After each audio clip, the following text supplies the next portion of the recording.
ആർഭാടങ്ങൾ ഒഴിവാക്കി പൂരം നടത്താൻ ദേവസ്വങ്ങൾ കഴിഞ്ഞ ദിവസം തീരുമാനിച്ചിരുന്നു. ആചാരങ്ങൾക്ക് പ്രാധാന്യം നൽകിയാകും പൂരം. നാളെയാണ് പൂര വിളംബരം.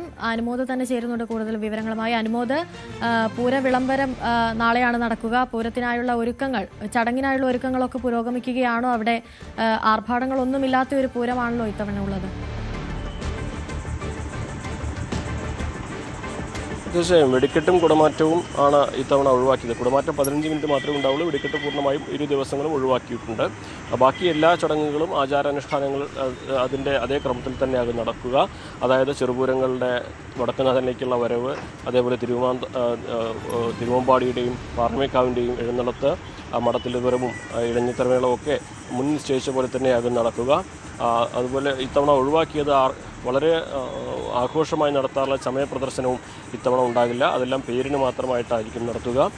പൂർണ്ണമായിട്ടും ഈ ഒരു പൂരം അത് ആചാരങ്ങൾ പാലിക്കേണ്ടതായിട്ടുള്ളതുകൊണ്ട് ഒഴിവാക്കാൻ കഴിയാത്ത സാഹചര്യത്തിൽ ഇത്തരത്തിലൊരു വിവേകപരമായ തീരുമാനം എടുക്കേണ്ടി വരികയായിരുന്നു എന്നാണ് തിരുവമ്പാടി ദേവസ്വം ഇക്കാര്യത്തിൽ പറഞ്ഞിരിക്കുന്നത്. സ്വാഭാവികമായിട്ടും ആളുകളുടെ ഈ വെടിക്കെട്ട് കാണാൻ ഒക്കെയുള്ള ആളുകളുടെ വരവും എണ്ണമൊക്കെ ഇത്തവണ കുറയുന്ന ഒരു സാഹചര്യം കൂടി മുന്നിൽ കാണുന്നുണ്ട്. ഇന്ന് പ്രധാനമായിട്ടും അല്പസമയത്തിനുള്ളിൽ നമ്മൾ നിൽക്കുന്ന കൊക്കർണിപ്പറമ്പിൽ ആനകളുടെ പരിശോധന നടപടികളാണ് ആരംഭിക്കുക. കാരണം നാളെ രാവിലെ പൂര വിളംബരം ചെയ്യാനുള്ള ആനകൾ നെയ്തലക്കാവിൽ എഴുന്നള്ളിക്കേണ്ടതാണ്. അത് എറണാകുളം ശിവകുമാറാണ് ഇത്തവണയും നെയ്തലക്കാവമ്മയുടെ ഇടമ്പേറ്റി തെക്കേ നട തുറക്കുന്നത്. ആ ചടങ്ങുകൾക്കുള്ള ആനകളുടെ പരിശോധന നടപടികൾ പൂർത്തിയാക്കേണ്ടതുണ്ട്. അപ്പോൾ രാവിലെ തന്നെ അത്തരം നടപടികൾക്ക് തുടക്കമാകും. അതുപോലെ 10 മണിക്ക് ശേഷം ആ പാറമേക്കാവിൻ്റെ ചമയപ്രദർശനവും ആരംഭിക്കും. എല്ലാം ആചാരങ്ങളുടെ പേരിൽ വലിയ വർണ്ണാഭമായിട്ടുള്ള പരിപാടികളൊന്നും സംഘടിപ്പിക്കാതെ ആണ് ഇത്തവണ നടത്തുന്നത് എന്നാണ് ദേവസ്വങ്ങൾ അറിയിച്ചിട്ടുള്ളത്.